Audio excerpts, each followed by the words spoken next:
Às vezes o cliente não precisa de uma sala-cofre, ele não tem aqueles riscos que a sala-cofre vai proteger.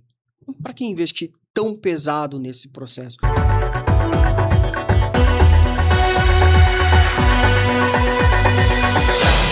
Tem uma frase que a gente ouve muito no mercado: eu quero um data center em container ou em uma sala segura. Mas a pergunta é: você sabe realmente por que quer isso? Será que você está escolhendo a tecnologia antes da estratégia?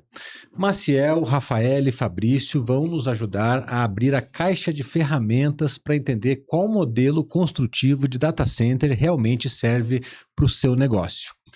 Fabrício, a gente retoma mais esse episódio, mais esse bloco.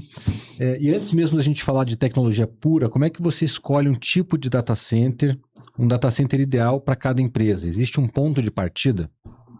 Eu diria que não tem um só, sabe? Eu acho que você tem que analisar de volta o contexto.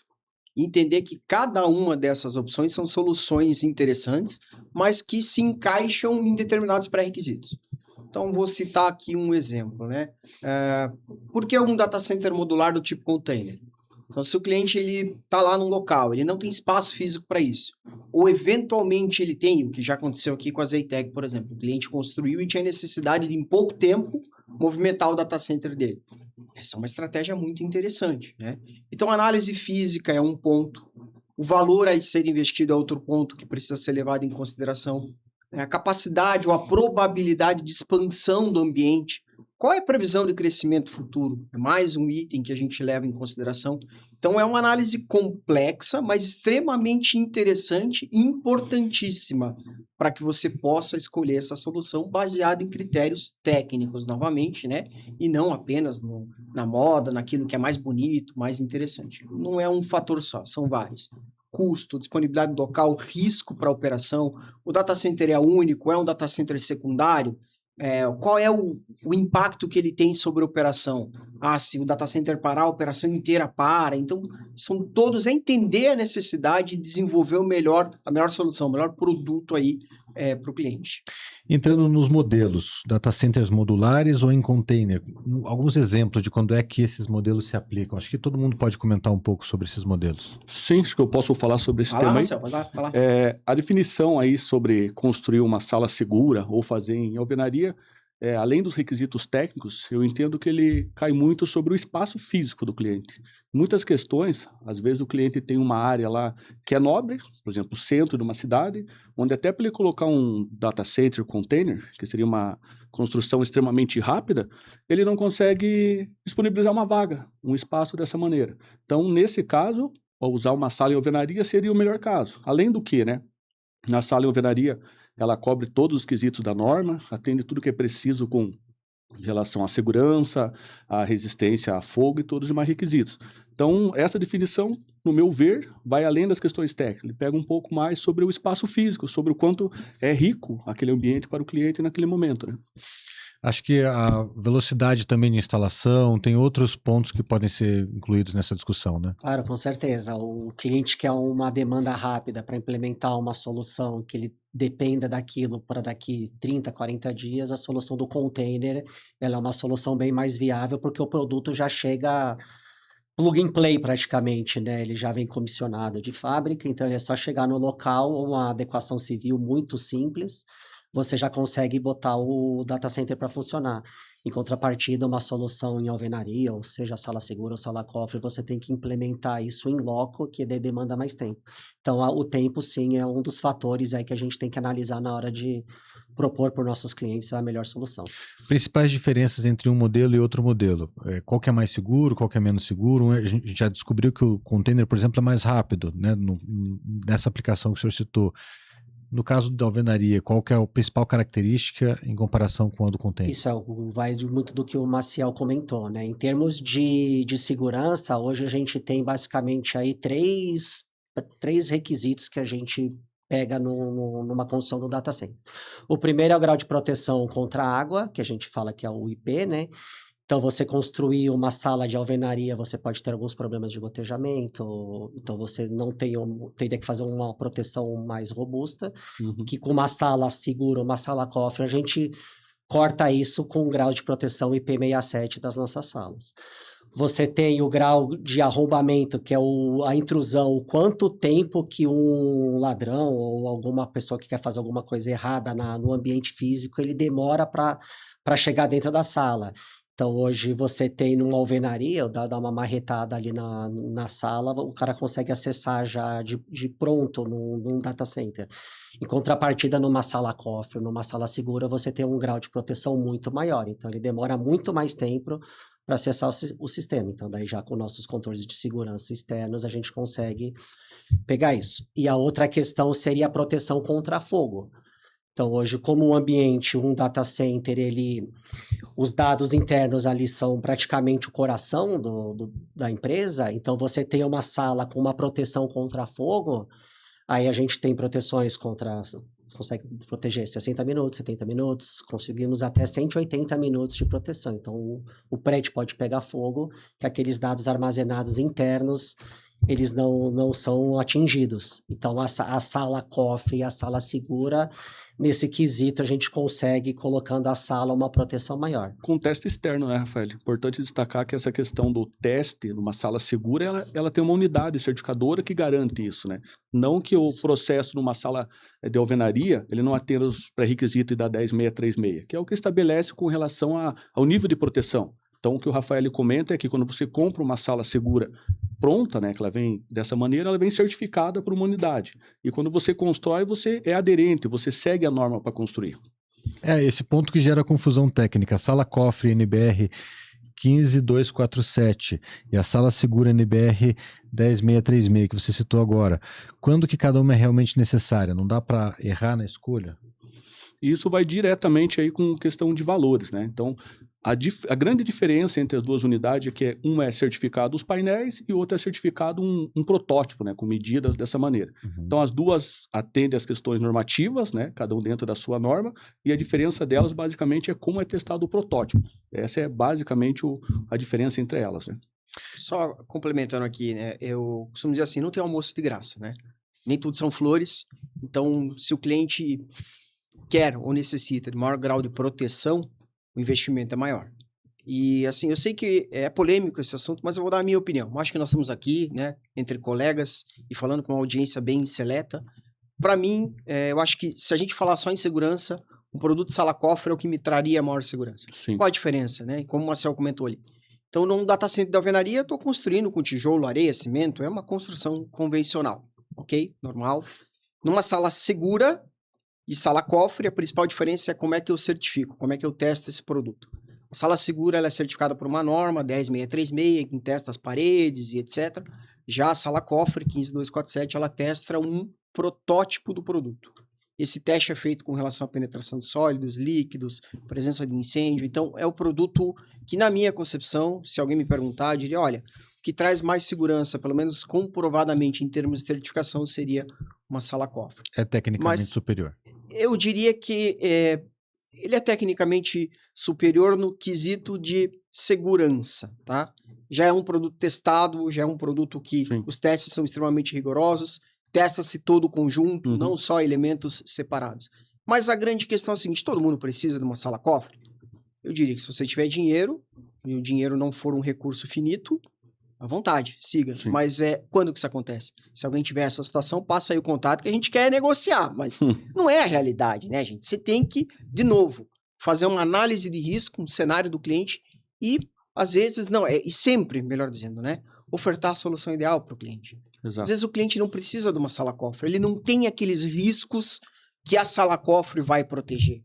Para que investir tão pesado nesse processo? Por que não fazer um data center de alvenaria e com esse dinheiro você faz o data center principal e depois um backup? Então, acho que isso passa pela análise de risco. Pegar uma empresa especialista e que tenha idoneidade para ofertar não um produto em si, mas a melhor solução, eu acho que é o que vai fazer total diferença aí para o cliente final. Estuda o projeto como um todo, né, Como um Fabrício? todo. Às vezes economiza na sala segura, na sala cofre e aumenta o nível de redundância do ambiente. Né? Perfeito. Acho que esse é um cenário a ser analisado na concepção do projeto, né? No contexto todo No que tem em contexto volta total. de onde vai ser o data center também. A gente tem que entender, né, que na verdade a concepção, a construção física do data center é um dos pilares que vão garantir essa segurança.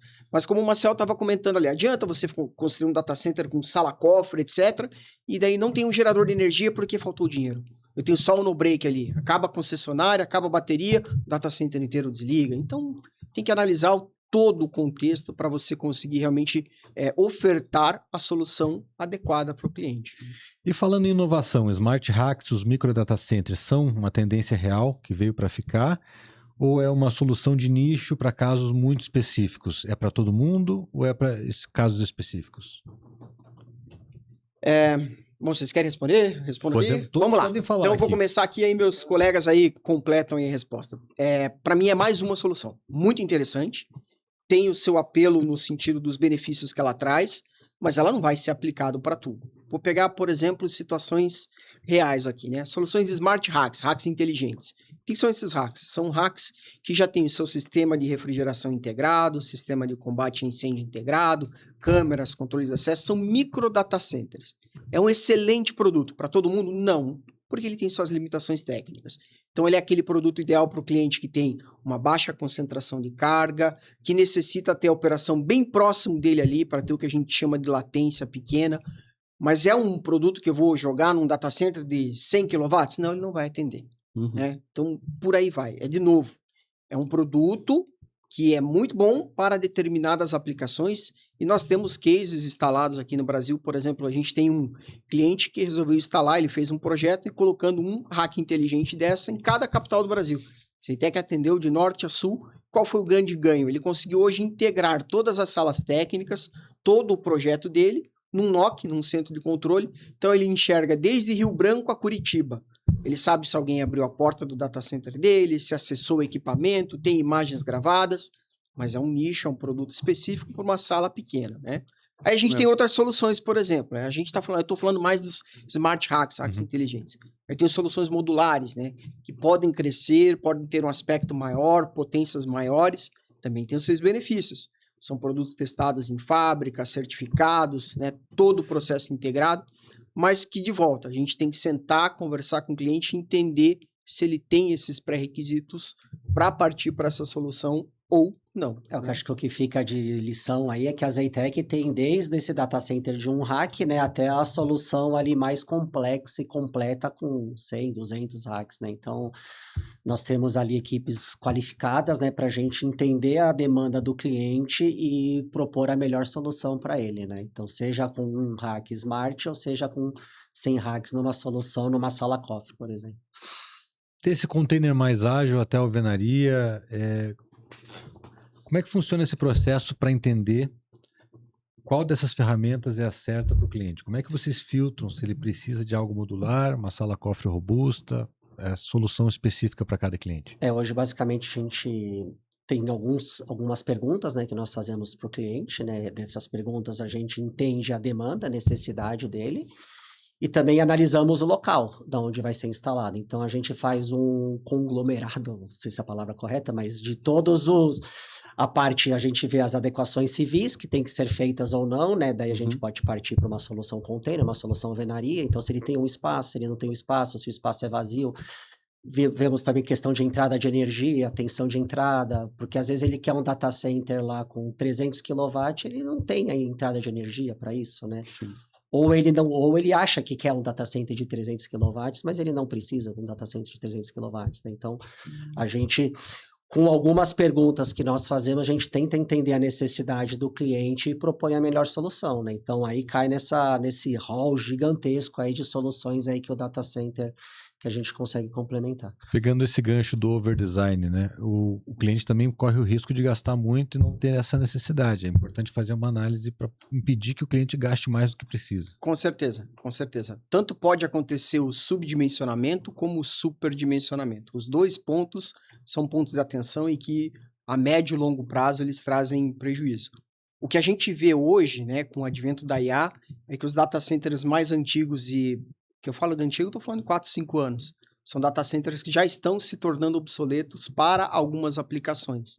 Então, o subdimensionamento é o que hoje está sendo a maior dor de cabeça, né? Mas é claro que você superdimensionar o teu data center também vai gerar investimentos, consumo de energia, manutenção, tudo é uma cadeia. E de volta, né? Eu acho que o grande segredo aqui, se é que a gente pode chamar de segredo, né? É você ter uma empresa te auxiliando que não tenha compromisso em vender um produto. Então, eu preciso falar da minha empresa, da Zeitec. Eu estou aqui para entregar a solução para o cliente, seja ela qual for. E para isso, eu estou preparado e pronto para atender. Desde, como o Rafa comentou, um smart rack, uma sala cofre, um data center container. O meu compromisso é enxergar a melhor opção para o cliente e ofertar aquilo que vai atender a sua necessidade, né, de curto, médio e longo prazo. Inclusive considerando que ele não precisa gastar tanto quando Claro. for o caso. E Claro. esse faz o link ali até com a pergunta inicial, que foi sobre a questão do smart hack, né, da solução inteligente. Muitas vezes o cliente ele já está com o data center obsoleto, já está migrando aos poucos para a nuvem, foi até o que o Fabrício comentou, e ele quer um retrofit, mas muitas vezes está rodando 100% em nuvem. O que ele precisa? Ele precisa de um ponto de conexão seguro com a nuvem. Ao meu ver, esse é o ponto fundamental, Também. onde o smart hack entra para interligar as questões. O cliente não precisa de construir um data center, não precisa fazer uma grande obra. Um smart hack lá na posição final, que tem todas as soluções integradas, energia de segurança, combate a incêndio e alta disponibilidade, já garante esse acesso dele com a nuvem, né? Que ele conversa aí com o colocation, o que ele usa lá de solução, e uma obra mínima, que você colocar um rack dentro do cliente, colocando um ponto de energia, é atividade que já tivemos casos de entregar com 3 dias. É o tempo de chegar na Zeitec, colocar lá, espetar na tomada e botar para rodar. E isso é o que a Zeitec vende, que é uma solução. Às vezes o cliente tem um grande problema, que ao procurar os especialistas, ele vê que pode ser muito menor, né? E solucionar com pouquíssimo tempo para ele. Esse time, ele me enche de orgulho. Eu posso me aposentar tranquilamente, que eu sei que a empresa está em boas mãos. Está Aproveitando que o corretíssimo. Marcelo estava Corretíssimo. falando, então, para a gente fechar essa discussão, qual que é o erro mais caro que uma empresa pode cometer na hora de escolher o tipo de data center, Marcelo? Eu como engenheiro preciso trazer, né? O mau dimensionamento, né? Tudo está no dimensionamento em atender a sua solução, que às vezes muito custa caro e pouco não atende a demanda. Então o dimensionamento para mim é o ponto fundamental aí. Fabrício. Eu vou puxar o gancho aí do Marcel, porque eu sou Estamos engenheiro também. engenheiros Eu também, sou né? engenheiro não praticante, né? Mas eu sou engenheiro também. Puxando esse gancho, acho que também é pensar um pouquinho no grau de redundância, né? Não superdimensionar a tua redundância, mas também não negligenciar. Eu acho que é um grande erro também que traz consequências, traz um impacto financeiro bem significativo aí no final do dia. Rafael. Concordar com os dois aí, acho que a gente tentar alinhar aí o custo com a expectativa do cliente é uma coisa que nós no comercial nós buscamos, né? Então, fazer uma coisa que para os olhos do cliente não se torne tão cara e atenda as demandas dele, né? Então, basicamente, usando a engenharia aí a nosso favor e mostrando as soluções que a gente tem aí para atender os clientes da melhor forma possível. Ou seja, a ferramenta certa depende do tamanho do desafio agora e no futuro. Agora que já sabemos onde colocar os dados, precisamos falar sobre o que está mudando o jogo dentro do data center corporativo, a inteligência artificial. No próximo bloco, vamos entender se a sua infraestrutura suporta a IA ou se ela vai fritar o seu investimento. Até lá!